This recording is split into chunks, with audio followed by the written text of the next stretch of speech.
क्या आप जानते हैं कि दुनिया का सबसे बड़ा युद्ध मैदान के बाहर नहीं, बल्कि एक लीडर के दिमाग के अंदर लड़ा जाता है।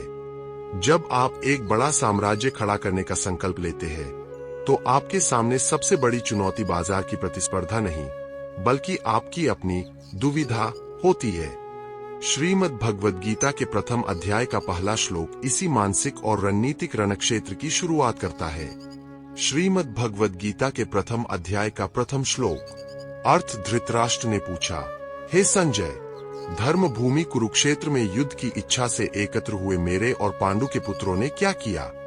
एक दूरदर्शी नेतृत्व के लिए 3 फाउंडेशन सूत्र *1 धर्मक्षेत्र और कुरुक्षेत्र का संतुलन। आपका कार्यक्षेत्र ही आपका कुरुक्षेत्र है, जहां आपको हर दिन कड़े फैसले लेने हैं और मुकाबला करना है। लेकिन इसे धर्म क्षेत्र, नीति का क्षेत्र बनाए रखना अनिवार्य है।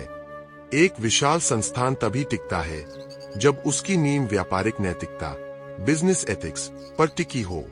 बिना सिद्धांतों के खड़ा किया गया साम्राज्य रेत के महल की तरह होता है।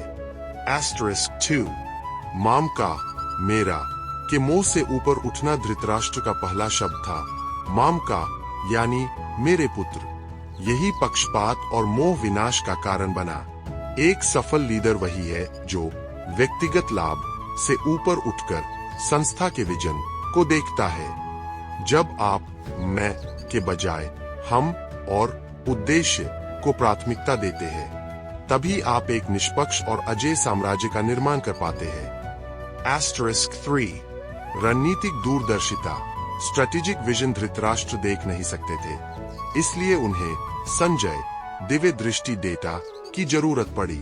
आज के युग में एक लीडर के लिए संजय का अर्थ है मार्केट का सटीक डेटा और भविष्य की संभावनाओं को भांपने की शक्ति। अगर आपकी नजर बाजार की हर छोटी बड़ी हलचल पर नहीं है, तो आप युद्ध शुरू होने से पहले ही पीछे छूट जाएंगे।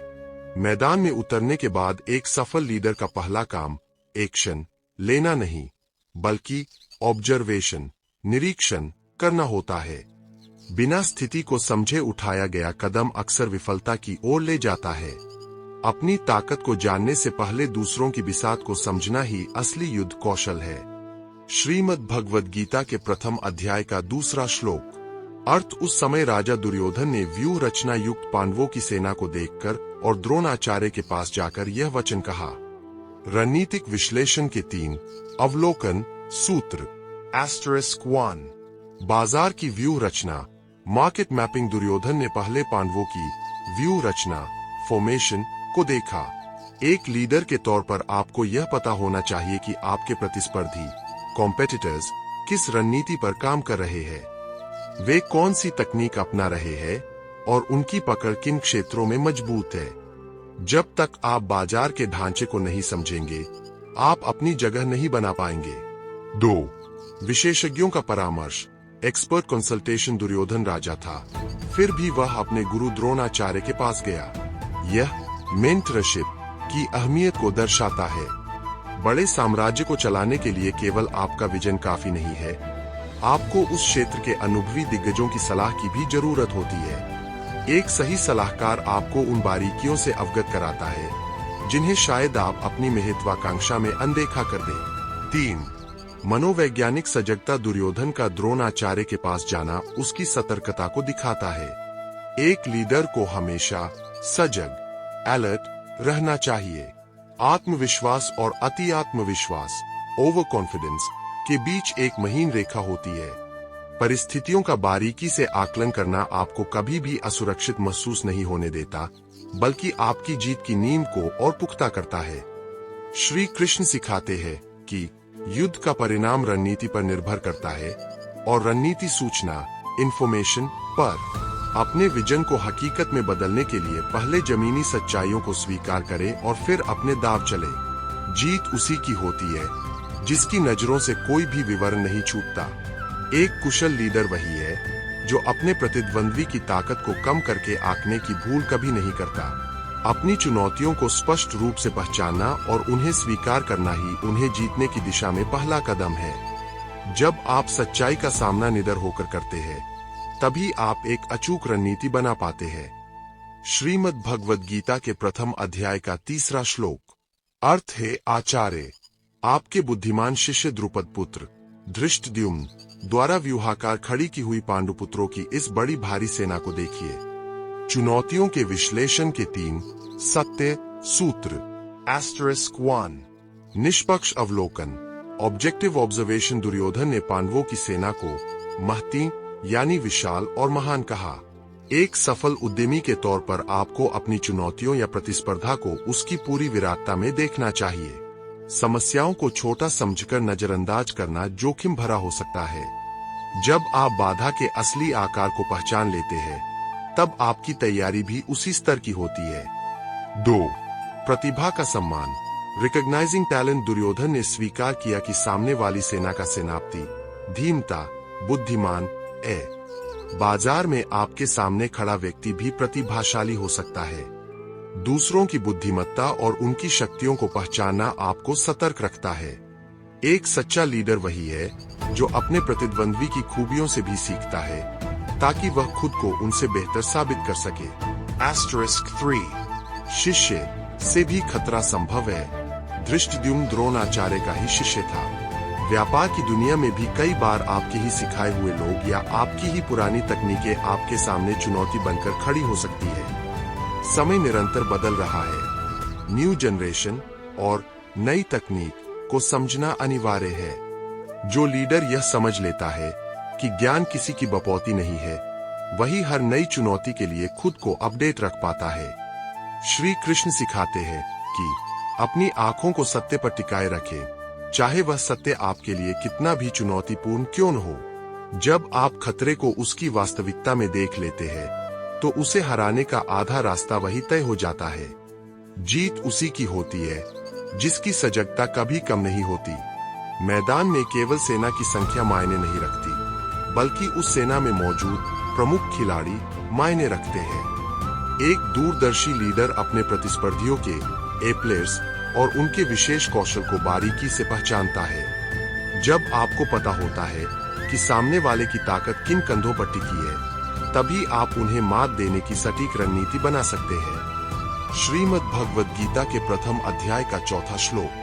अर्थ, इस सेना में बड़े बड़े धनुषों वाले तथा युद्ध में भीम और अर्जुन के समान बहुत से शूरवीर है, जैसे सात्यकी, युयुधान, राजा विराट और महारथी द्रुपद। प्रतिभा और संसाधन पहचान के 3 विजेता सूत्र। *1 प्लेयर्स की पहचान, आइडेंटिफाइंग की टैलेंट। दुर्योधन ने उन प्रमुख योद्धाओं के नाम गिनाए जो भीम और अर्जुन जैसे शक्तिशाली थे। व्यापार में भी आपको यह पता होना चाहिए कि बाजार के लीडर्स के पास ऐसे कौन से लोग, तकनीक या पेटेंट है जो उनकी असली ताकत है। जब आप कोर टैलेंट को पहचान लेते हैं, तो आप अपनी रणनीति को भी उसी सटीकता से तैयार कर पाते हैं। 2 बेंचमार्किंग भीमार्जुनस्मा का अर्थ है भीम और अर्जुन के बराबर। एक सफल उद्यमी हमेशा अपनी और दूसरों की क्षमता का बेंचमार्क मानक तय करता है। यदि आप अपनी सेवाओं या उत्पादों को बाजार के सर्वश्रेष्ठ मानकों के बराबर नहीं रखेंगे, तो आप प्रतिस्पर्धा में टिक नहीं पाएंगे। श्रेष्ठता की तुलना करना जलन के लिए नहीं, बल्कि खुद को बेहतर बनाने के लिए होना चाहिए। *3 महारथी संसाधनों का मूल्य। महारथी वह होता है जो अकेला हजारों से लड़ सके। आपके संगठन में भी कुछ ऐसे महारथी संसाधन या विशेष टैलेंट होने चाहिए जो अकेले ही बड़े संकटों को टाल सके। अपनी टीम के उन विशेष कौशलों को पहचाने और उन्हें निखारें, क्योंकि अंततः बड़े लक्ष्य विशेषज्ञों के दम पर ही हासिल किए जाते हैं। श्री कृष्ण सिखाते हैं कि भीड़ से मत डरो, भीड़ को दिशा देने वाली शक्ति और बुद्धि को पहचानो। जब आप सामने वाले की असली ताकतों का डेटा तैयार कर लेते हैं, तो आपका डर खत्म हो जाता है और रणनीतिक साहस जन्म लेता है। जीत उसी की होती है जो अपने प्रतिद्वंद्वी के संसाधनों का सही ज्ञान रखता है। एक विशाल लक्ष्य को प्राप्त करने के लिए केवल कुछ ही दिग्गजों का होना काफी नहीं है, बल्कि आपके पास हर क्षेत्र के विशिष्ट विशेषज्ञों की एक पूरी फौज होनी चाहिए। नेतृत्व का अर्थ है अपनी टीम के हर उस खिलाड़ी को पहचानना जो अपने क्षेत्र में सर्वश्रेष्ठ है। जब आप अपनी टीम की विविधता और उनकी व्यक्तिगत खूबियों को समझ लेते हैं, तब आप किसी भी विषम परिस्थिति का सामना करने के लिए तैयार हो जाते हैं। श्रीमद् भगवद गीता के प्रथम अध्याय का 5वां श्लोक। अर्थ धृष्ट केतु, चेकितान और बलवान काशीराज तथा पुरुजित, कुंती भोज और मनुष्यों में श्रेष्ठ शैबे। सशक्त संगठन निर्माण के 3 विशेषज्ञ सूत्र।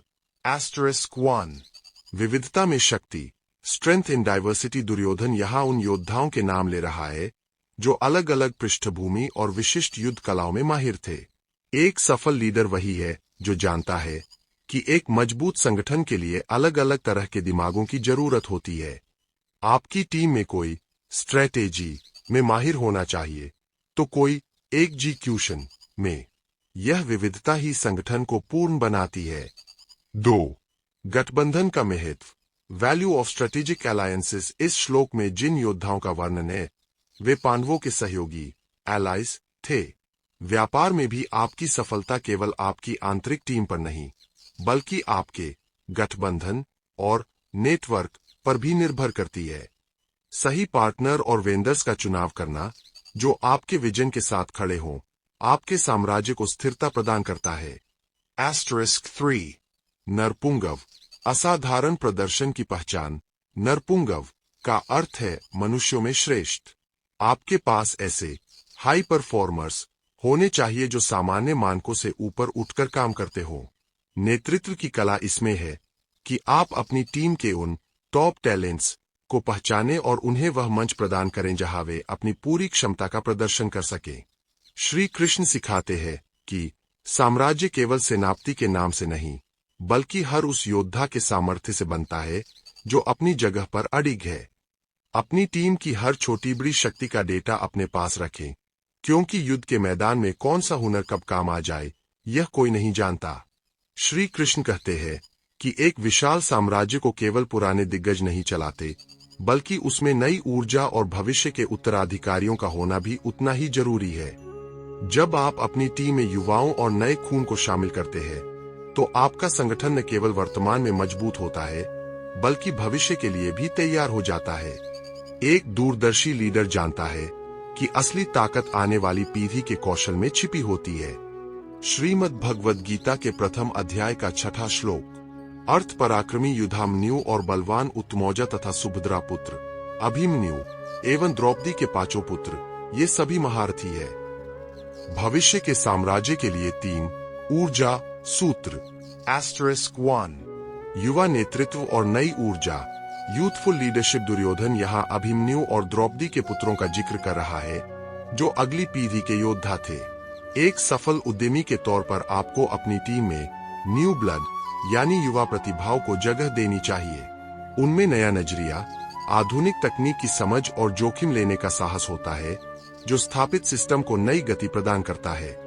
2 निरंतर उच्च प्रदर्शन, कंसिस्टेंट हाई परफॉर्मेंस। युधामन्यु और उत्तमौजा जैसे योद्धा अपनी अटूट वीरता के लिए जाने जाते थे।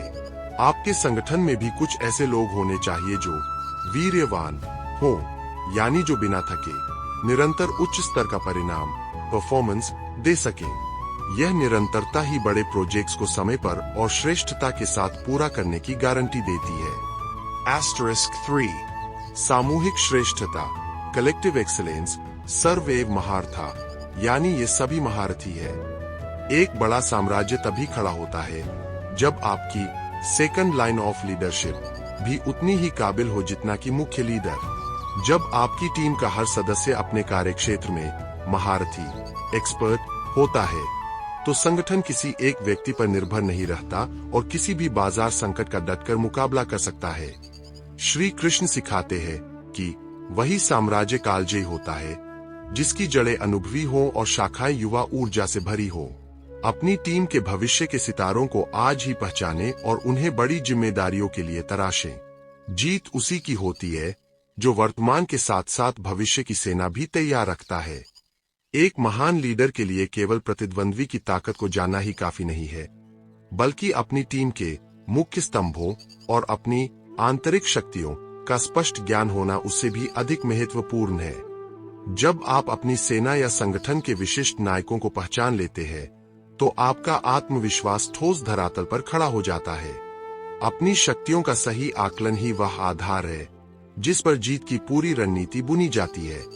श्रीमद् भगवद गीता के प्रथम अध्याय का 7वां श्लोक। अर्थ है ब्राह्मण श्रेष्ठ।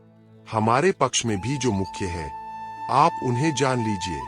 आपकी जानकारी के लिए मेरी सेना के जो नायक है, उनको मैं आपसे कहता हूं। आंतरिक शक्ति के आकलन के 3 नेतृत्व सूत्र। *1 आंतरिक ऑडिट, इंटरनल ऑडिट। दुर्योधन यहाँ अस्माकन, हमारे पक्ष की बात कर रहा है। बाजार में उतरने से पहले आपको अपनी कोर स्ट्रेंथ का पता होना चाहिए। आपके पास कौन सी ऐसी विशिष्ट तकनीक, पूंजी या टैलेंट है जो दूसरों के पास नहीं है। अपनी विशिष्टता यूएसपी को पहचानना ही आपको भीड़ से अलग करता है और आपके संगठन को एक मजबूत पहचान देता है। 2 कमांड चेन की स्पष्टता, क्लैरिटी ऑफ कमांड। दुर्योधन अपनी सेना के नायकों के नाम बता रहा है। एक विशाल संस्थान में यह स्पष्ट होना चाहिए कि निर्णय लेने वाले मुख्य लोग कौन हैं। जब जवाबदेही, अकाउंटेबिलिटी और अधिकार, अथॉरिटी के स्तर साफ होते हैं, तो संकट के समय संगठन बिखरता नहीं है। नायकों की पहचान केवल उनके पद से नहीं, बल्कि उनके कौशल से होनी चाहिए। *3 सूचना का पारदर्शी आदान प्रदान, कम्युनिकेशन विद मेंटोर्स। दुर्योधन अपने गुरु, विशेषज्ञ को अपनी शक्तियों के बारे में बता रहा है, ताकि वे भी स्थिति से पूरी तरह अवगत हों। एक लीडर के तौर पर अपनी टीम की क्षमताओं को अपने सलाहकारों और बोर्ड के सामने स्पष्ट रखना जरूरी है। जब आपकी पूरी कोर टीम एक ही विजन और डेटा पर काम करती है, तब क्रियान्वयन एग्जीक्यूशन में चूक की संभावना न्यूनतम हो जाती है। श्री कृष्ण सिखाते हैं कि वही सेनापति अजेय है जिसे अपनी सीमाओं से अधिक अपनी शक्तियों का ज्ञान होता है। अपनी टीम के हर नायक की ताकत को कागज पर उतारें और उन्हें सही मोर्चे पर तैनात करें। एक महान विजन को हकीकत में बदलने के लिए आपको केवल कर्मचारियों की नहीं, बल्कि स्तंभों की जरूरत होती है। वे लोग जो आपके साम्राज्य की छत को अपने कंधों पर थाम सके। नेतृत्व की सबसे बड़ी परीक्षा यही है कि आप अपने सबसे शक्तिशाली और वफादार योद्धाओं की क्षमताओं को सही ढंग से पहचाने और उन्हें वह सम्मान दे जिसके वे हकदार है। श्रीमद् भगवद गीता के प्रथम अध्याय का 8वां श्लोक। अर्थ आप द्रोणाचार्य, पितामह भीष्म, कर्ण और संग्राम विजय कृपाचार्य तथा वैसे ही अश्वत्थामा, विकर्ण और सोमदत्त का पुत्र भूरिश्रवा। शक्तिशाली टीम के निर्माण के 3 कोर सूत्र। *1 अनुभव और विरासत, the legacy pillar. Bhishma Pitamah अनुभव और मर्यादा के प्रतीक है। आपके संगठन में भी कुछ ऐसे मेंटर्स होने चाहिए जिनका अनुभव दशकों का हो। वे आपको उन गलतियों से बचाते हैं जो नए उत्साह में अक्सर हो जाती है।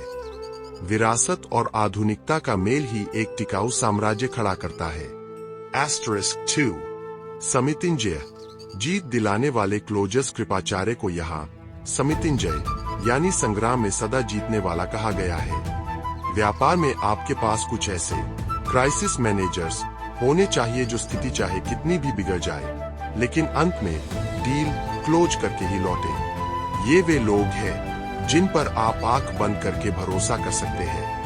3 निष्ठा और असाधारण प्रतिभा, लॉयल्टी या टैलेंट। कर्ण असाधारण प्रतिभा के धनी थे और उनकी निष्ठा अटूट थी। एक लीडर के लिए ऐसे टैलेंट को खोजना और उसे अपने साथ जोड़े रखना सबसे बड़ी चुनौती और सफलता है।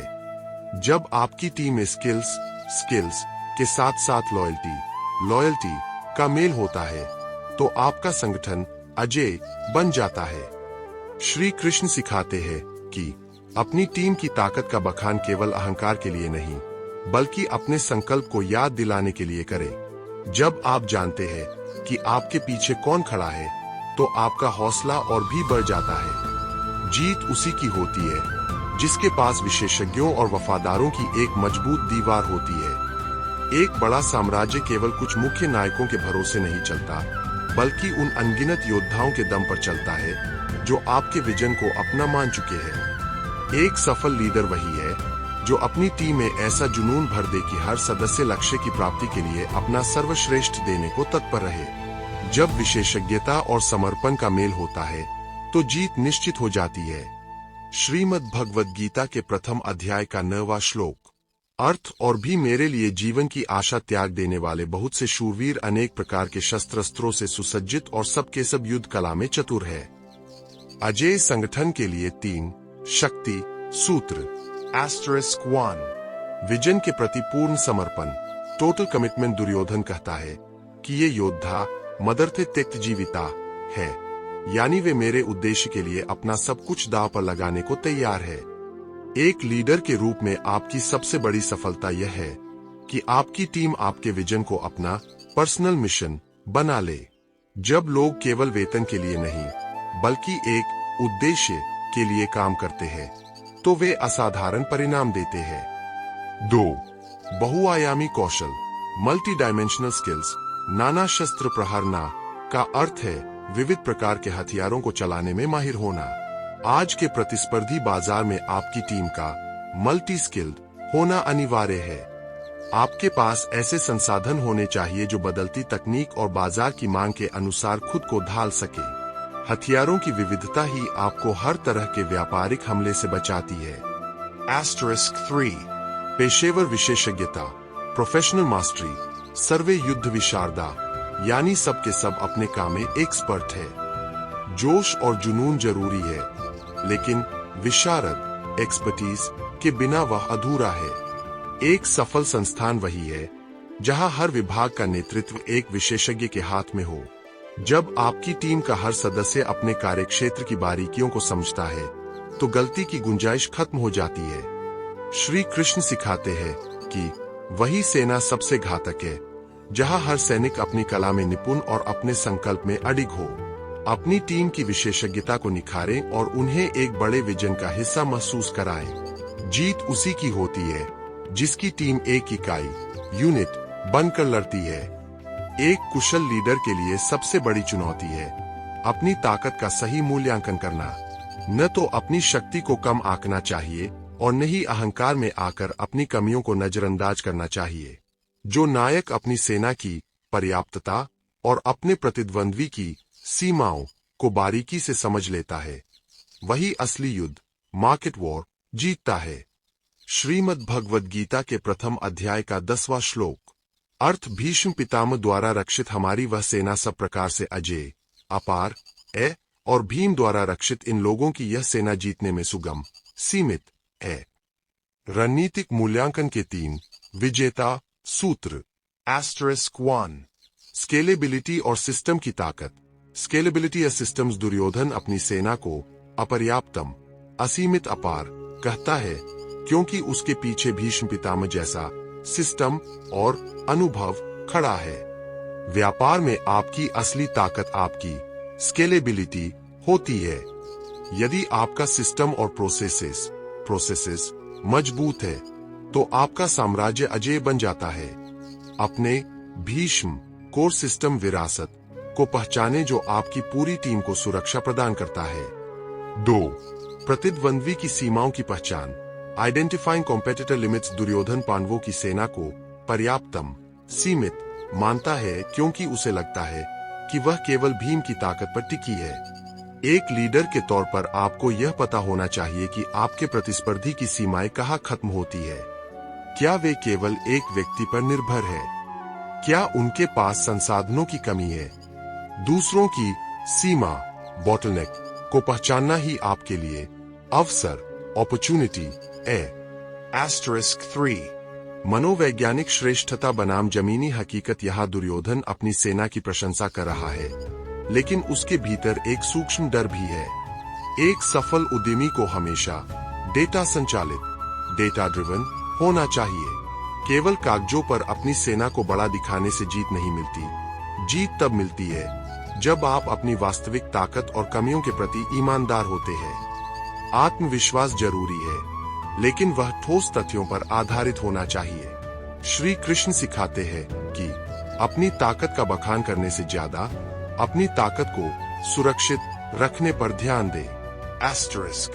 * श्री कृष्ण कहते हैं कि एक महान साम्राज्य को खड़ा करना जितना चुनौतीपूर्ण है, उसे सुरक्षित रखना उससे कहीं अधिक महत्वपूर्ण है।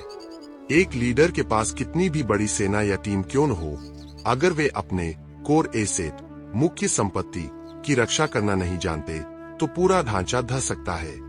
सफलता का रहस्य केवल आक्रमण में नहीं, बल्कि अपनी रणनीतिक स्थिति को मजबूत बनाए रखने और अपने आधार की सुरक्षा करने में है। श्रीमद् भगवद गीता के प्रथम अध्याय का 11वां श्लोक। अर्थ, इसलिए आप सब लोग अपने अपने मोर्चों पर अपनी अपनी जगह स्थित रहते हुए सबके सब भीष्म पितामह की ही सब ओर से रक्षा करें। साम्राज्य की सुरक्षा के 3 रणनीतिक सूत्र। *1 रणनीतिक स्थिति, स्ट्रेटेजिक पोजिशनिंग, यथा भागम वस्थिता का अर्थ है जो जिसकी जगह है वह वही रहे। व्यापार में रोल क्लैरिटी अनिवार्य है। यदि मार्केटिंग वाला सेल्स में दखल दे और ऑपरेशंस वाला स्ट्रेटेजी में, तो अव्यवस्था फैल जाएगी। एक कुशल लीडर यह सुनिश्चित करता है कि उसकी टीम का हर सदस्य अपने आवंटित मोर्चे पोजीशन पर तैनात रहे और अपनी जिम्मेदारी को पूरी निष्ठा से निभाए। 2 मुख्य संपत्ति की सुरक्षा, protecting the core asset. Duryodhana जानता था कि उसकी जीत भीष्म पितामह पर टिकी है। आपके व्यापार में भी कोई ऐसी कोर स्ट्रेंथ होगी, चाहे वह आपकी तकनीक हो, आपका ब्रांड नेम हो या आपका कोई की परफॉर्मर। उस मुख्य ताकत की रक्षा करना पूरी टीम की प्राथमिकता होनी चाहिए। यदि आपकी नींव भीष्म सुरक्षित है, तो पूरा संगठन सुरक्षित है। *3 सामूहिक उत्तरदायित्व, कलेक्टिव रिस्पॉन्सिबिलिटी। सर्व एवं यानी आप सब के सब। जब संकट आता है तो यह केवल एक विभाग की जिम्मेदारी नहीं होती। एक अजेय संगठन वह है जहां हर कर्मचारी यह समझे कि मुख्य लक्ष्य की रक्षा करना उसका व्यक्तिगत कर्तव्य है। जब पूरी टीम एकजुट होकर अपने केंद्र सेंटर की रक्षा करती है, तो बाहरी प्रतिद्वंद्वी के लिए सेंध लगाना असंभव हो जाता है। श्री कृष्ण सिखाते हैं कि बिखरी हुई ताकत कमजोर होती है, लेकिन एक लक्ष्य पर केंद्रित भीड़ भी सेना बन जाती है। अपनी टीम को उनके मोर्चों की अहमियत समझाएं और उन्हें अपने साझा विजन के प्रति सजग रखें। एक महान लीडर केवल आदेश नहीं देता, वह अपनी टीम के भीतर उत्साह और आत्मविश्वास का संचार भी करता है। जब योजनाएं बन जाती है और योद्धा अपने स्थान पर तैनात हो जाते हैं, तब माहौल में एक ऐसी ऊर्जा की आवश्यकता होती है जो डर को खत्म कर दे और संकल्प को और भी गहरा कर दे। एक अनुभवी और शक्तिशाली नेतृत्व की आवाज ही वह शंखनाद है जो पूरे संगठन में जीत का भरोसा पैदा करती है। श्रीमद् भगवद गीता के प्रथम अध्याय का 12वां श्लोक। अर्थ, तब कुरुवंश के वयोवृद्ध प्रतापी पितामह भीष्म ने उस दुर्योधन के हृदय में हर्ष उत्पन्न करते हुए बड़े जोर से सिंह की दहाड़ के समान गरजकर शंख बजाया। मनोबल और नेतृत्व के 3 ऊर्जा सूत्र। *1 टीम का मनोबल बढ़ाना, बूस्टिंग टीम मोरल। संजनयन हर्षण का अर्थ है हृदय में खुशी और उत्साह पैदा करना। एक लीडर का सबसे बड़ा काम अपने लोगों के भीतर से संदेह डाउट को निकालकर निश्चय कन्विक्शन भरना है। जब टीम को लगता है कि उनका संरक्षक मेंटोर मजबूत है और उसे जीत का पूरा भरोसा है, तो टीम की कार्यक्षमता कई गुना बढ़ जाती है। *2 सिंहनाद, बाजार में धाक जमाना। अथॉरिटी भीष्म ने सिंह की तरह दहाड़कर शंख बजाया। व्यापार की भाषा में यह आपका मार्केट प्रेजेंस है। जब आप कोई नया प्रोजेक्ट या ब्रांड लॉन्च करते हैं, तो आपकी आवाज और आपके संकल्प में वह दम होना चाहिए कि प्रतिस्पर्धियों के मन में हलचल मच जाए। आपकी अथॉरिटी ही आपकी पहचान बनती है। 3 स्पष्ट संकेत और शुरुआत। द कॉल टू एक्शन, शंख बजाना युद्ध की शुरुआत का एक स्पष्ट संकेत था। एक विजनरी लीडर कभी भी अस्पष्टता एम्बिग्यूटी में काम नहीं करता। जब काम शुरू करने का समय हो, तो कॉल टू एक्शन इतना साफ और बुलंद होना चाहिए कि संगठन का हर सदस्य एक साथ सक्रिय हो सके। सही समय पर दिया गया एक शक्तिशाली संकेत जीत की दिशा तय कर देता है। श्री कृष्ण सिखाते हैं कि लीडर की आवाज में वह गूंज होनी चाहिए जो कमजोर को भी योद्धा बना दे। अपने अनुभव और अपने प्रताप का उपयोग अपनी टीम को प्रेरित करने के लिए करें। जीत उसी की होती है जिसका नेतृत्व खुद एक मिसाल बनकर सबसे आगे खड़ा होता है। जब नेतृत्व की ओर से संकेत मिल जाता है, तो असली परीक्षा संगठन की प्रतिक्रिया रिस्पॉन्स की होती है। एक प्रभावी टीम वह नहीं है जो आदेश मिलने के बाद सोचने में समय व्यर्थ करे, बल्कि वह है जो एक झटके में पूरी ऊर्जा के साथ सक्रिय हो जाए। जब हर विभाग और हर संसाधन एक साथ काम करना शुरू करता है तो जो प्रभाव पैदा होता है वह बाजार के हर शोर को शांत करने की शक्ति रखता है। श्रीमद् भगवद गीता के प्रथम अध्याय का 13वां श्लोक। अर्थ उसके बाद शंख, नगाड़े, ढोल, मृदंग और नरसिंगे आदि बाजे एक साथ ही बज उठे। वह शब्द बड़ा भयंकर तुमुल हुआ। संगठनात्मक गति के 3 प्रभाव सूत्र। *1 श्री कृष्ण सिखाते हैं कि जब संकल्प एक होता है तो बिखरी हुई ध्वनियां भी महानाद बन जाती है। अपने संगठन के हर हिस्से को इस तरह तैयार रखें कि वे एक सामूहिक लक्ष्य के लिए एक सुर में काम कर सकें। जीत उसी की होती है जिसकी टीम की एकजुटता बाजार में हलचल मचा देती है। जब बाजार में चारों ओर शोर मचा हो और प्रतिस्पर्धी अपनी पूरी ताकत का प्रदर्शन कर रहे हो, तब एक असली लीडर घबराता नहीं है। वह शांत रहकर अपनी बारी का इंतजार करता है और फिर एक ऐसा काउंटर रिस्पॉन्स जवाब देता है जो उसकी श्रेष्ठता को सिद्ध कर देता है। कोलाहल का जवाब कोलाहल से नहीं बल्कि एक गरिमापूर्ण और शक्तिशाली प्रहार से दिया जाता है। श्रीमद् भगवद गीता के प्रथम अध्याय का 14वां श्लोक। अर्थ इसके बाद सफेद घोड़ों से युक्त एक विशाल रथ में स्थित श्री कृष्ण और अर्जुन ने भी अपने अपने दिव्य शंख बजाए। रणनीतिक प्रत्युत्तर के 3 दिव्य सूत्र। *1 गुणवत्ता और क्लास।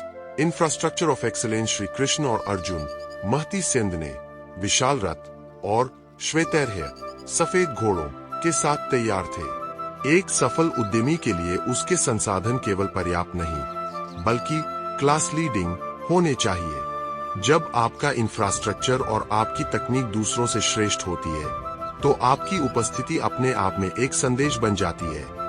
गुणवत्ता ही आपकी सबसे बड़ी शक्ति है। 2 विजनरी और एग्जीक्यूटर की साझेदारी। Strategic partnership. यहाँ माधव कृष्ण मार्गदर्शक और पांडव अर्जुन योद्धा एक साथ है। व्यापार में यह विजनरी और एग्जीक्यूटर के बीच के तालमेल का प्रतीक है। जब रणनीति बनाने वाला दिमाग और उसे जमीन पर उतारने वाला हाथ एक ही रथ पर सवार होते हैं तो सफलता की संभावना निश्चित हो जाती है। यह साझेदारी ही किसी भी साम्राज्य को अजेय बनाती है। *3 श्रेष्ठता का संकेत। Divine response. कौरवों ने केवल शंख बजाए थे लेकिन कृष्ण और अर्जुन ने दिव्य शंख बजाए। यह दर्शाता है कि आपका जवाब प्रतिद्वंद्वी से एक स्तर ऊपर नेक्स्ट लेवल होना चाहिए। जब आप अपनी नई योजना या उत्पाद के साथ बाजार में उतरें तो उसकी धमक इतनी प्रभावशाली होनी चाहिए कि सामने वाले का शोर उसके सामने फीका पड़ जाए। दिव्य परिणाम केवल दिव्य प्रयासों से ही आते हैं। श्री कृष्ण सिखाते हैं कि जब संघर्ष अनिवार्य हो तो आपकी तैयारी और आपका आत्मविश्वास ही आपकी जीत की घोषणा कर देता है। अपने संसाधनों को श्रेष्ठ बनाएं और सही समय पर अपना दिव्य शंखनाद करें। जीत उसी की होती है जिसका जवाब शांतिपूर्ण होते हुए भी अत्यंत शक्तिशाली होता है। एक महान नेतृत्व की शक्ति उसके नायकों की व्यक्तिगत विशेषज्ञता और उनकी विशिष्ट पहचान में छिपी होती है। जब हर प्रमुख व्यक्ति अपनी विशेष कला और सामर्थ्य के साथ मैदान में उतरता है तो वह प्रभाव केवल एक ध्वनि नहीं रहता बल्कि सफलता का एक स्पष्ट संदेश बन जाता है। श्रीमद् भगवद गीता के प्रथम अध्याय का 15वां श्लोक। अर्थ भगवान श्री कृष्ण ने पांचजन्य नामक, अर्जुन ने देवदत्त नामक और भयानक कर्म वाले भीमसेन ने पौंड्र नामक महाशंख बजाया। अजेय प्रभाव के 3 विशिष्ट सूत्र। *1 विशिष्ट विशेषज्ञता। Specialised expertise. हर नायक के पास अपना एक पांचजन्य होना चाहिए, एक ऐसा विशेष हुनर जो केवल उसी की पहचान हो। आपके पास अपनी रणनीति, निर्णय लेने की अद्भुत शक्ति या गहन समझ के रूप में वह महाशंख होना चाहिए जो आपके कार्यक्षेत्र में प्रवेश करते ही आपकी धाक जमा दे। 2 व्यक्तिगत साख। Unique identity. यहाँ हर शंख का एक अलग नाम है। यह दर्शाता है कि आपकी टीम के हर मुख्य स्तंभ की अपनी एक अलग साख और पहचान होनी चाहिए। जब आपके संगठन के विभिन्न विभागों के प्रमुख अपनी अपनी विशेषज्ञता के लिए जाने जाते हैं तो पूरे संस्थान का मूल्य और विश्वास और भी बढ़ जाता है। 3 सामर्थ्य और उत्तरदायित्व का तालमेल भीम को भीमकर्मा, असाधारण कार्य करने वाला, कहा गया है और उनके शंख का नाम भी महाशंख है। इसका अर्थ है कि व्यक्ति को उसके स्वभाव और उसकी क्षमता के अनुरूप ही संसाधन और जिम्मेदारियां दी जानी चाहिए। सही व्यक्ति को सही अधिकार और उपकरण देना ही एक सफल साम्राज्य की सबसे बड़ी कुंजी है। श्री कृष्ण सिखाते हैं कि जब हर योद्धा अपनी विशिष्ट शक्ति के साथ गूंजता है तो सफलता की ध्वनि अजय हो जाती है।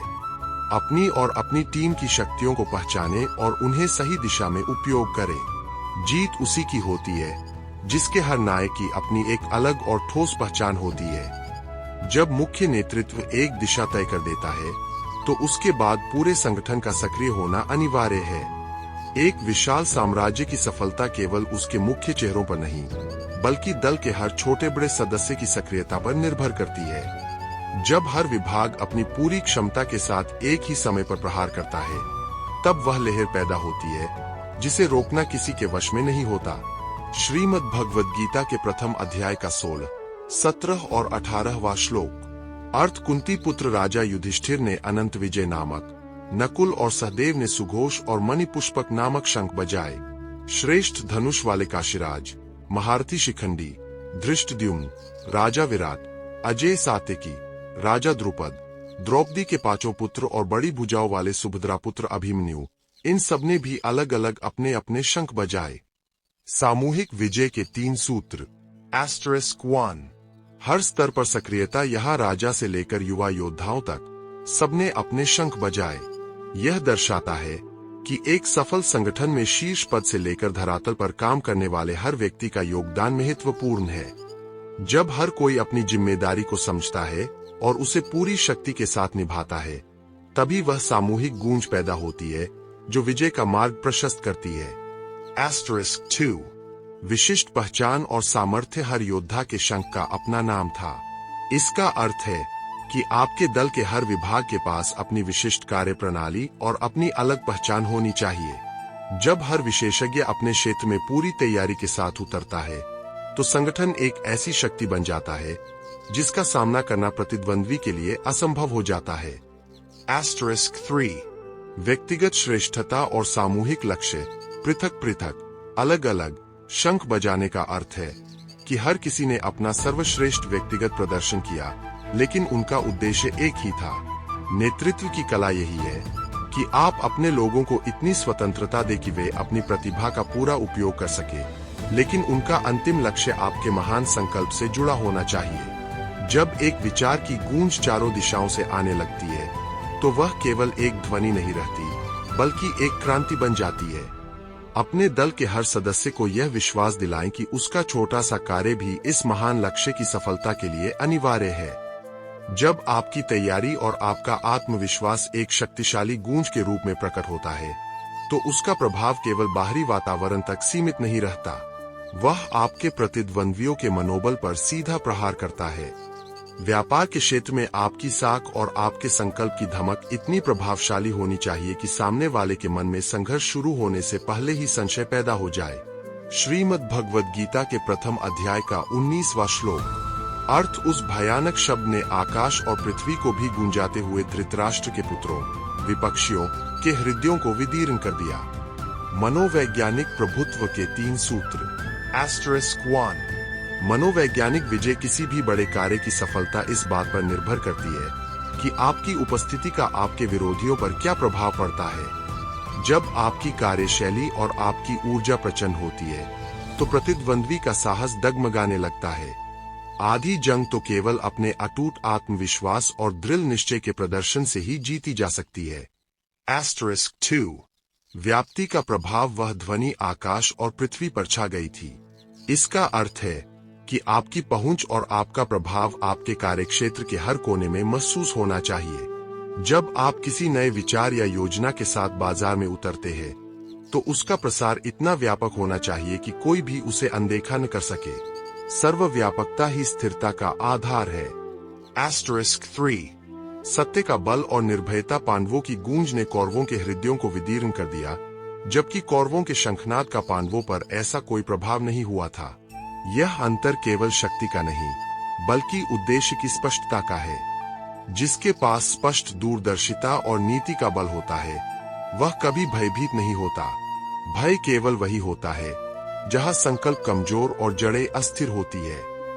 श्री कृष्ण सिखाते हैं कि अपनी सफलता का ढिंढोरा पीटने की आवश्यकता नहीं है। आपकी तैयारी और आपकी निपुणता की गूंज ही बाधाओं को तोड़ने के लिए पर्याप्त है। अपने आप को इतना सक्षम बनाएं कि आपकी केवल उपस्थिति ही विजय की घोषणा कर दे। जीत उसी की होती है जिसका संकल्प अटल और निर्भय होता है। श्री कृष्ण कहते हैं कि जब सब कुछ तैयार हो, हथियार उठ चुके हो और संघर्ष बस शुरू ही होने वाला हो, तब भी एक महान लीडर बिना सोचे समझे नहीं कूदता। वह एक पल ठहरता है, पूरी स्थिति का अंतिम निरीक्षण करता है और फिर अपनी अगली चाल चलता है। यह ठहराव कमजोरी नहीं बल्कि सबसे बड़ी रणनीतिक शक्ति है। श्रीमद् भगवद गीता के प्रथम अध्याय का 20वां श्लोक। अर्थ उस समय जब शस्त्र चलने की तैयारी ही थी, तब राजा धृतराष्ट्र के पुत्रों को व्यवस्थित खड़े देखकर हनुमान जी के चिन्ह वाली ध्वजा वाले अर्जुन ने अपना धनुष उठाया और श्री कृष्ण से यह वचन कहा। अंतिम प्रहार से पहले के 3 रणनीतिक सूत्र। *1 अंतिम निरीक्षण की शक्ति। युद्ध शुरू होने से ठीक पहले अर्जुन ने सामने खड़ी सेना को देखा। व्यापार में भी किसी बड़े प्रोजेक्ट या डील को अंतिम रूप देने से पहले एक बार फिर से पूरे बाजार और प्रतिद्वंदियों की स्थिति को देख लेना जरूरी है। यह अंतिम दृष्टि आपको उन बारीक कमियों या अवसरों के बारे में बता सकती है जो शायद योजना बनाते समय छूट गए हो। *2 अपनी पहचान और साख की शक्ति। अर्जुन के रथ पर कपिध्वज हनुमान जी का चिन्ह था, जो शक्ति और अटूट स्थिरता का प्रतीक है। एक लीडर के रूप में आपकी ब्रांड पहचान और आपके पीछे खड़ी शक्तियां, आपका नेटवर्क और आपकी साख आपको वह मानसिक बल देती है जिससे आप बड़ी से बड़ी चुनौती के सामने अडिग रहते हैं। अपनी जड़ों और अपनी पहचान पर गर्व करना ही आपको अजेय बनाता है। *3 सही समय पर सक्रियता। अर्जुन ने धनुष उठाया, जो कर्म के लिए तत्परता का संकेत है। जब सारी तैयारियां पूरी हो जाएं, तो फिर संशय के लिए कोई स्थान नहीं होना चाहिए।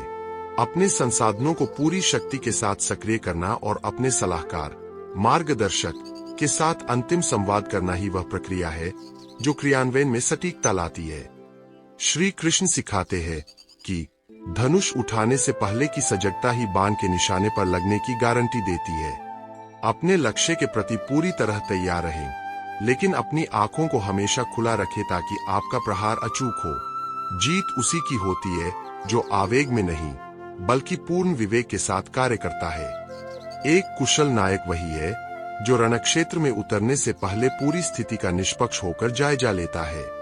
जब आप किसी बड़े कार्य या बाजार की प्रतिस्पर्धा के बीच होते हैं, तो आपको एक ऐसी जगह खड़े होकर देखना चाहिए जहां से आप अपने पक्ष और विपक्ष दोनों की शक्तियों और कमियों को साफ साफ देख सके। इसे निष्पक्ष भाव से स्थिति को परखना कहते हैं।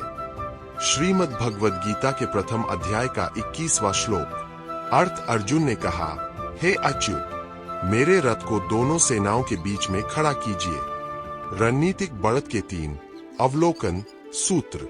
*1 निष्पक्ष दृष्टिकोण। अर्जुन ने रथ को दोनों सेनाओं के बीच खड़ा करने को कहा।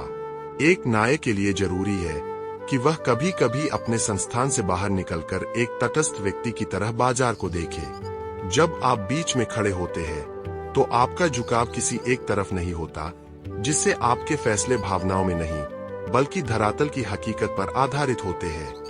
*2 बाजार की गहराई को नापना। रथ को बीच में ले जाने का उद्देश्य यह था कि अर्जुन देख सके कि संघर्ष की तैयारी किस स्तर की है। किसी भी बड़े निवेश या व्यापारिक विस्तार से पहले बाजार की गहराई और सामने आने वाली चुनौतियों को करीब से देखना अनिवार्य है। दूर से परिस्थितियां अलग दिखती है, लेकिन मैदान के बीच में खड़े होकर ही असली सच्चाई का पता चलता है। *3 मार्गदर्शक पर पूर्ण विश्वास। अर्जुन ने श्री कृष्ण अच्युत को रथ ले जाने का निर्देश दिया। एक सफल साम्राज्य चलाने के लिए आपके पास एक ऐसा मार्गदर्शक या सलाहकार होना चाहिए जो आपके विजन को समझे और आपको सही दिशा में ले जाए।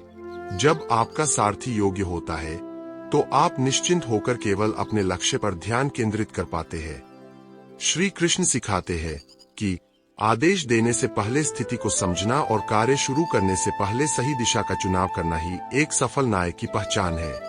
अपने विजन को साकार करने के लिए कभी कभी रुकना और देखना ही सबसे बड़ी चाल होती है। जीत उसी की होती है जो मैदान की हर हलचल से वाकिफ होता है। एक महान रणनीतिकार केवल युद्ध के मैदान को नहीं देखता, बल्कि वह उन लोगों के चेहरों और उनकी मानसिकता को भी पढ़ता है जिनसे उसे मुकाबला करना है। जब आप किसी बड़े व्यापारिक समझौते या प्रतिस्पर्धा में उतरते हैं, तो यह जानना अत्यंत आवश्यक है कि आपके सामने खड़े लोग कौन हैं, उनकी मंशा क्या है और उनके साथ आपका संघर्ष किस स्तर का होने वाला है। श्रीमद् भगवद गीता के प्रथम अध्याय का 22वां श्लोक। अर्थ, जब तक कि मैं युद्ध की इच्छा से खड़े हुए इन विपक्षी योद्धाओं को अच्छी तरह देख न लूं कि इस युद्ध रूपी उद्योग में मुझे किन-किन के साथ लड़ना योग्य है। प्रतिद्वंद्वी के सूक्ष्म विश्लेषण के 3 सूत्र। *1 गहन बाजार विश्लेषण निरीक्षेह का अर्थ है सूक्ष्मता से देखना। एक लीडर के तौर पर आपको केवल यह नहीं जानना चाहिए कि आपका प्रतिस्पर्धी कौन है, बल्कि यह भी समझना चाहिए कि वह किस तैयारी और किस मानसिकता के साथ बाजार में खड़ा है। सही जानकारी से फैसले नहीं लिए जाते, गहराई से किया गया निरीक्षण ही आपको जीत के करीब ले जाता है। *2 संघर्ष के स्तर की पहचान कैर्म्या सहयोक्तव्यम, यानी मुझे किनके साथ मुकाबला करना है। हर प्रतिद्वंद्वी एक जैसा नहीं होता। कुछ के साथ आपको तकनीकी युद्ध लड़ना होगा, तो कुछ के साथ मार्केटिंग या मूल्य प्राइस का। अपनी ऊर्जा और संसाधनों को सही दिशा में लगाने के लिए यह पहचानना जरूरी है कि आपका असली मुकाबला किससे और किस मोर्चे पर है। *3 कार्य के प्रति गंभीरता। अर्जुन ने युद्ध को रणसमुद्र में युद्ध रूपी उद्योग एंटरप्राइज कहा। यह दर्शाता है कि संघर्ष कोई खेल नहीं, बल्कि एक व्यवस्थित प्रयास है। जब आप अपने लक्ष्य को एक गंभीर प्रोजेक्ट की तरह देखते हैं, तो आपकी तैयारी और आपकी एकाग्रता स्वतः ही बढ़ जाती है। गंभीरता ही सफलता की पहली शर्त है। श्री कृष्ण सिखाते हैं कि शत्रु की ताकत को जाने बिना उठाया गया कदम केवल एक जुआ है, जबकि उसे पहचान कर उठाया गया कदम एक निश्चित विजय है। अपनी आंखों को हमेशा सजग रखें और हर उस चुनौती को परखें जो आपके मार्ग में आने वाली है। जीत उसी की होती है जो अपने विपक्ष की हर चाल और क्षमता से पूरी तरह वाकिफ होता है। एक सफल नायक केवल सामने दिख रही चुनौती को नहीं देखता, बल्कि उस चुनौती के पीछे छिपी नीयत और इरादों को भी भांप लेता है। जब आप जानते हैं कि आपके प्रतिद्वंद्वी की सोच कैसी है और उसे किन लोगों का समर्थन प्राप्त है, तब आप एक ऐसी रणनीति बना सकते हैं जो केवल बचाव नहीं, बल्कि प्रहार करने में सक्षम हो। श्रीमद् भगवद गीता के प्रथम अध्याय का 23वां श्लोक। अर्थ, दुर्बुद्धि दुर्योधन का युद्ध में प्रिय करने की इच्छा वाले जो ये राजा लोग इस सेना में आए हैं, इन युद्ध करने वालों को मैं देखूं। प्रतिद्वंद्वी के विश्लेषण के 3 सूत्र। *1 नियत की पहचान। दुर्बुद्धि का अर्थ है गलत बुद्धि या नियत। व्यापार में यह पहचानना जरूरी है कि क्या आपका प्रतिद्वंद्वी स्वस्थ प्रतिस्पर्धा कर रहा है या वह अनैतिक तरीकों से आपको गिराना चाहता है। गलत इरादों वाले व्यक्ति की चालों को समझने के लिए आपको उससे 2 कदम आगे की सोच रखनी होगी। *2 सहयोगियों के तंत्र को परखना। अर्जुन उन लोगों को देखना चाहता था जो विपक्षी का प्रिय करने आए थे। आपके खिलाफ कौन कौन से छोटे खिलाड़ी या बाहरी ताकतें एकजुट हो रही है, इसका ज्ञान होना अनिवार्य है। कभी कभी मुख्य प्रतिद्वंद्वी से ज्यादा उसके वे सहयोगी खतरनाक होते हैं जो पर्दे के पीछे से काम करते हैं। *3 रणनीतिक स्पष्टता। जब आप यह जान लेते हैं कि सामने वाले की मंशा क्या है, तो आपके भीतर का संशय खत्म हो जाता है। एक स्पष्ट दृष्टिकोण वाला नायक कभी भी भावनाओं में नहीं बहता। वह जानता है कि उसे कब और कहां अपनी शक्ति का उपयोग करना है। स्पष्टता ही वह कवच है जो आपको किसी भी धोखे से बचाता है। श्री कृष्ण सिखाते हैं कि शत्रु के चेहरे से ज्यादा उसकी सोच पर नजर रखो। जब आप विपक्षी की मानसिकता को पढ़ लेते हैं, तो उसकी आधी ताकत वही खत्म हो जाती है। जीत उसी की होती है जो हर चाल के पीछे छिपे असली मकसद को पहचान लेता है। जब आप सफलता के शिखर की ओर बढ़ते हैं और अपने साम्राज्य का विस्तार करते हैं, तो एक समय ऐसा आता है जब आपको केवल अनजान शत्रुओं से ही नहीं बल्कि उन लोगों से भी मुकाबला करना पड़ता है जिन्हें आप जानते हैं। नेतृत्व की राह में सबसे बड़ी चुनौती तब आती है जब आपके व्यावसायिक हितों का सामना आपके व्यक्तिगत संबंधों से होता है। एक महान नायक वह है जो भीड़ में चेहरों को पहचानता है और फिर भी अपने कर्तव्य पथ पर अडिग रहता है। श्रीमद् भगवद गीता के प्रथम अध्याय का 26वां श्लोक। अर्थ तब कुंती पुत्र अर्जुन ने उन दोनों ही सेनाओं में स्थित पिताओं, चाचाताओं, पितामहों, आचार्यों, मामाओं, भाइयों, पुत्रों, पौत्रों, मित्रों, ससुरों और सुहृदों, शुभचिंतकों को भी देखा। व्यावसायिक परिपक्वता के 3 संबंध सूत्र। *1 बाजार में परिचित चेहरे। अर्जुन ने देखा कि सामने वाली सेना में कोई पराया नहीं बल्कि उसके अपने ही लोग थे। व्यापार की दुनिया में भी ऐसा होता है। कई बार आपके पूर्व सहयोगी, आपके पुराने गुरु या यहाँ तक कि आपके मित्र भी आपके प्रतिस्पर्धी बन जाते हैं। एक कुशल उद्यमी को यह समझना चाहिए कि पेशेवर रणभूमि में संबंध और प्रतिस्पर्धा अलग अलग चीजें हैं। यहाँ मुकाबला व्यक्ति से नहीं बल्कि रणनीति से होता है। *2 गुरुओं और अनुभवों का सम्मान। अर्जुन ने वहां अपने आचार्यों, द्रोणाचार्य और पितामह भीष्म को देखा। आपके क्षेत्र के दिग्गज जिनसे आपने कभी सीखा है, वे भी बाजार की चुनौतियों के रूप में आपके सामने खड़े हो सकते हैं। उनका सम्मान करना जरूरी है, लेकिन उनके अनुभव के प्रभाव में आकर अपने विजन को कमजोर पड़ने देना एक बड़ी भूल हो सकती है। सम्मान और कर्तव्य के बीच का संतुलन ही नेतृत्व की असली पहचान है।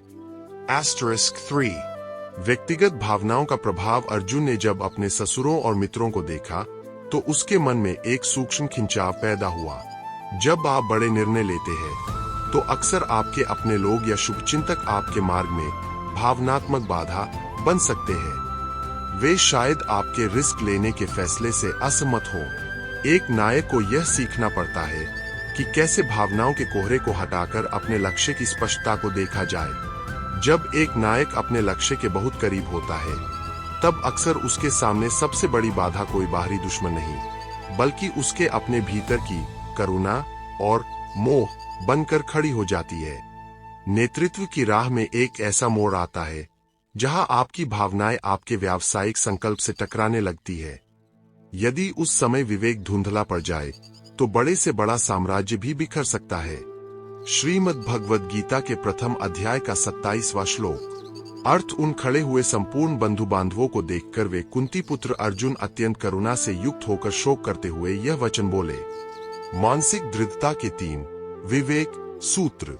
*1 भावनाओं का अतिरेक। Emotional overload. अर्जुन जैसा महान योद्धा भी कृपया पर्याविष्टो यानी अत्यधिक करुणा से भर गया। व्यापार में भी कई बार ऐसे क्षण आते हैं जब पुराने सहयोगियों या जान पहचान के लोगों के खिलाफ कड़े फैसले लेने पड़ते हैं। उस समय भावुक होना स्वाभाविक है, लेकिन भावनाओं को अपने निर्णयों पर हावी होने देना आपके संगठन के भविष्य के लिए घातक हो सकता है। 2 निर्णय लेने में असमर्थता। Decision paralysis. जब मन में शोक और दुविधा पैदा होती है तो हाथ में उठा हुआ गांडीव संसाधन शक्ति भी भारी लगने लगता है। एक लीडर के रूप में आपकी सबसे बड़ी पूंजी आपकी निर्णय लेने की शक्ति है। यदि मोह के कारण आप सही समय पर सही कदम नहीं उठा पाते तो आप न केवल अपना बल्कि उन हजारों लोगों का नुकसान करते हैं जो आप पर भरोसा करते हैं। 3 उद्देश्य से भटकाव। अर्जुन का शोक उसकी कमजोरी नहीं बल्कि उसके उद्देश्य की विस्मृति थी। जब आप अपने बड़े विजन, साम्राज्य निर्माण को भूलकर केवल तात्कालिक रिश्तों और छोटे नुकसानों के बारे में सोचने लगते हैं तो आपकी दूरदर्शिता खत्म हो जाती है। एक महान नायक वह है जो कठिन समय में भी अपने मूल संकल्प को याद रखता है और भावनाओं के कोहरे को पार कर जाता है। श्री कृष्ण सिखाते हैं कि अत्यधिक करुणा कभी कभी कर्तव्य के मार्ग में सबसे बड़ी बाधा बन जाती है। अपने मन को इतना मजबूत बनाए कि वह सत्य और कर्तव्य के बीच आने वाली किसी भी भावनात्मक लहर को झेल सके। जीत उसी की होती है जिसका विवेक उसके भावों से ऊपर होता है।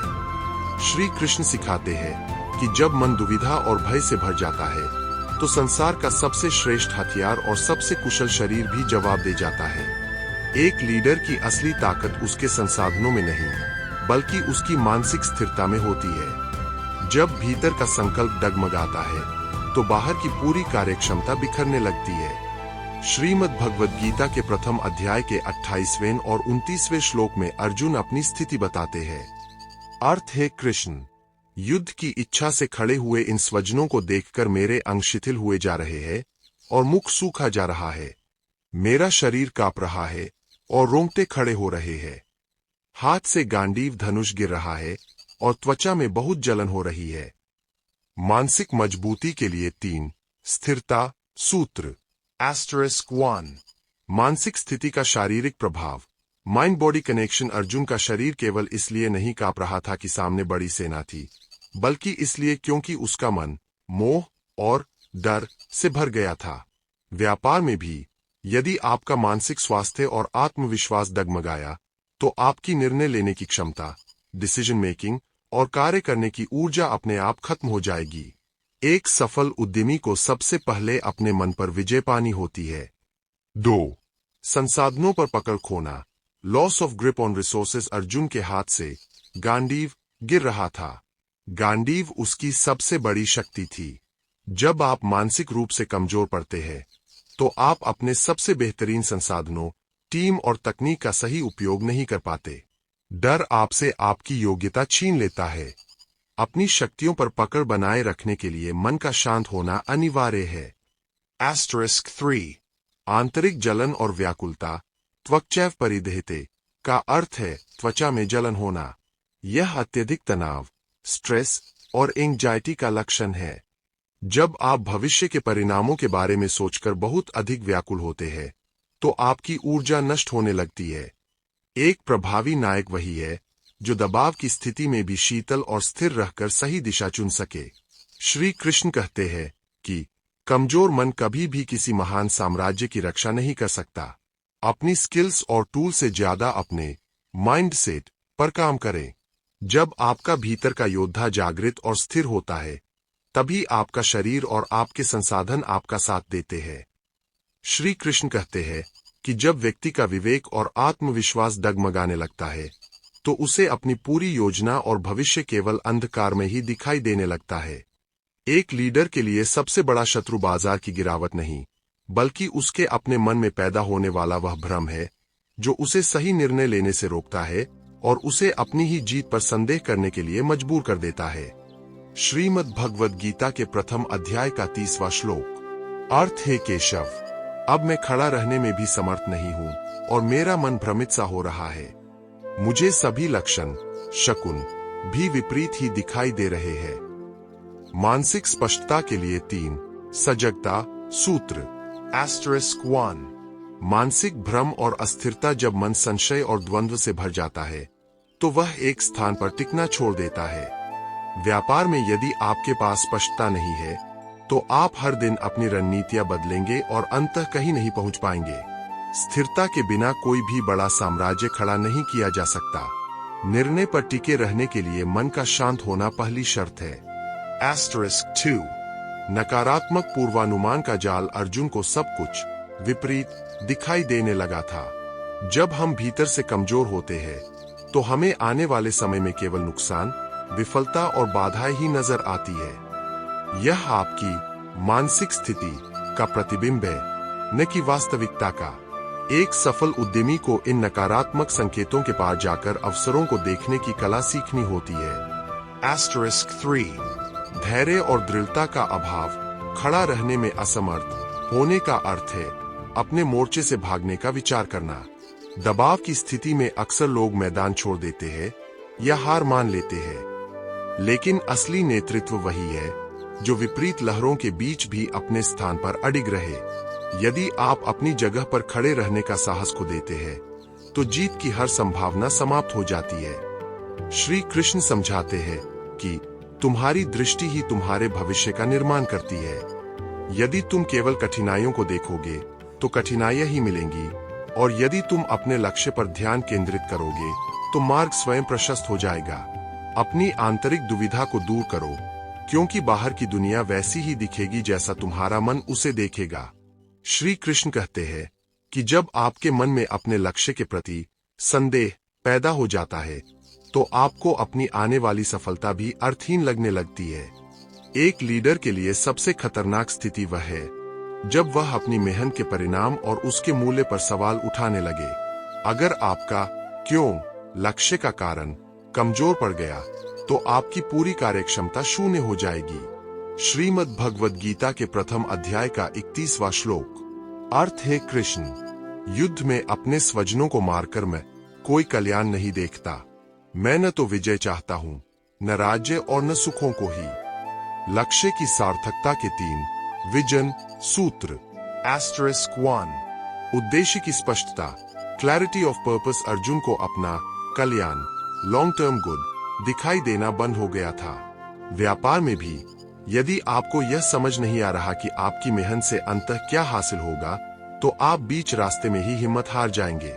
सफलता केवल पैसा या पद नहीं है, बल्कि उस प्रभाव, इम्पैक्ट को समझना है जो आप समाज और अपने भविष्य पर डालना चाहते हैं। 2 अल्पकालिक मोह बनाम दीर्घकालिक लक्ष्य। अर्जुन केवल वर्तमान के रिश्तों को देख रहा था और उस बड़े न्याय, धर्म को भूल गया था जिसके लिए यह युद्ध जरूरी था। एक उद्यमी को अक्सर तात्कालिक नुकसान या भावनात्मक बाधाओं का सामना करना पड़ता है। यदि आप केवल आज की कठिनाई देखेंगे तो आप उस बड़े साम्राज्य को कभी खड़ा नहीं कर पाएंगे जो आने वाली पीढ़ियों के लिए मिसाल बनेगा। 3 सफलता का सही पैमाना। अर्जुन ने कहा कि मुझे विजय और सुख नहीं चाहिए। यह एक प्रकार की मानसिक थकान है। जब आप बड़े लक्ष्य की ओर बढ़ते हैं तो थकान के कारण कई बार मन कहता है कि छोड़ो, इसकी क्या जरूरत है। लेकिन याद रखें, आपका साम्राज्य केवल आपके व्यक्तिगत सुख के लिए नहीं, बल्कि उन हजारों लोगों की प्रगति के लिए है जो आपके विजन से जुड़े हैं। श्री कृष्ण समझाते हैं कि जब तुम अपने कर्म का फल दूसरों के हित और धर्म से जोड़ देते हो, तभी तुम्हें उसे पाने की असली प्रेरणा मिलती है। व्यक्तिगत मोह को अपने व्यावसायिक धर्म के आड़े न आने दें। आपकी विजय केवल आपकी नहीं, बल्कि आपके संकल्प की जीत है। श्री कृष्ण समझाते हैं कि जब एक नायक अपने लक्ष्य से भटकता है तो उसे अपनी मेहनत से अर्जित होने वाला भविष्य और वैभव भी निरर्थक लगने लगता है। नेतृत्व की राह में एक ऐसा समय आता है जब आपको लगता है कि जिनके लिए आप यह सब बना रहे हैं, यदि उनके विरुद्ध ही खड़ा होना पड़ा तो इस जीत का क्या मोल। श्रीमद् भगवद गीता के प्रथम अध्याय के 32वें और 33वें श्लोक में अर्जुन कहते हैं, अर्थ है, गोविंद हमें ऐसे राज्य से क्या प्रयोजन, अथवा ऐसे भोगों और जीवन से भी क्या लाभ, क्योंकि जिनके लिए हम राज्य, भोग और सुखादि की इच्छा रखते हैं, वे ही सब आचार्य, पिता, पुत्र और पितामह आदि प्राणों और धन की आशा त्याग कर युद्ध में खड़े हैं। नेतृत्व और मोह के बीच के 3 द्वंद्व सूत्र। *1 सफलता का व्यापक उद्देश्य। जब आप एक बड़ा साम्राज्य खड़ा करते हैं तो अक्सर आप अपनों की खुशी को ही आधार मानते हैं। लेकिन व्यावसायिक रणक्षेत्र में एक समय ऐसा आता है जब आपको व्यक्तिगत संबंधों से ऊपर उठकर निर्णय लेने पड़ते हैं। यदि आपका उद्देश्य केवल लोगों को खुश करना है तो आप कभी कड़े और सही फैसले नहीं ले पाएंगे। सफलता का आधार, सिद्धांत होना चाहिए, न कि केवल मोह। *2 विकास की अनिवार्य कीमत। अर्जुन को लग रहा था कि राज्य का क्या लाभ अगर पुराने साथी ही सामने खड़े हों। व्यापारिक विस्तार में जब आप बहुत आगे बढ़ते हैं तो पुराने सहयोगी पीछे छूट सकते हैं या विचारधारा के कारण अलग हो सकते हैं। यह उस प्रगति की वह कीमत है जिसे हर महान नायक को चुकाना पड़ता है। जो इस कीमत को देने से डरता है उसका विस्तार रुक जाता है। *3 भावनात्मक निर्भरता का संकट। अर्जुन का तर्क था कि उसके अपने लोग, धन और प्राण की चिंता किए बिना विपक्ष में खड़े हैं। कई बार आप उन लोगों के प्रति कमजोर पड़ जाते हैं जो आपके तंत्र को नुकसान पहुंचा रहे होते हैं, केवल इसलिए क्योंकि वे आपके पुराने परिचित हैं। यह भावनात्मक निर्भरता आपके पूरे साम्राज्य के पतन का कारण बन सकती है। एक लीडर की निष्ठा उसके विजन और न्याय के प्रति होनी चाहिए। श्री कृष्ण सिखाते हैं कि यदि लक्ष्य महान है तो मार्ग में आने वाले व्यक्तिगत संकोच को त्यागना ही असली वीरता है। अपनी भावनाओं को अपने साम्राज्य की बाधा न बनने दें, बल्कि अपने सिद्धांतों को अपनी ढाल बनाएं।